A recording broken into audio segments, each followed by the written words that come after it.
Sisi hatuna shida na mtu yeyote.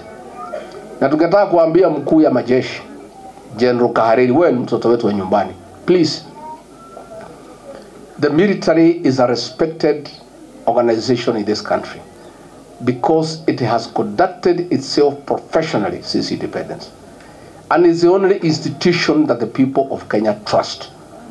Please, usilete siasa kwa mambo ya majeshi.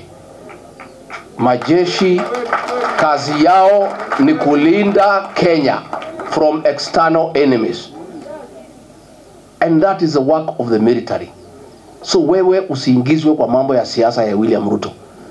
Hata ukijaribu kusaidia William Ruto pahali mambo yake imefika saa hii, general, uweze msaidia. Hawa wananchi wamewachana na yeye. Mmewachana naye ama bado?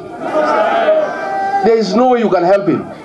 So tunauliza general, please let the military remain a professional outfit, because it is the only institution that the people of Kenya trust. So don't bring politics into the military. For your information, hiyo Ruto must go si kusema ati atolewe ofisi kinyume ya sheria. No. Watu is a clarion call in preparation for the general election. Ruto atatolewa kikatiba na uchaguzi wa 2027. In a democratic and constitutional process. So general, I would like to correct you.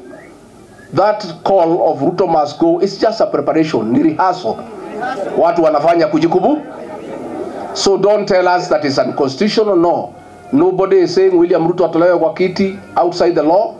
Itafanyika tariki 10 mwezi wa 8 2027 in a democratic and constitutional election. So general, tafadhali enda kwa barracks, linda Kenya. Wacha mambo mingi. Tufanyie wananchi kazi.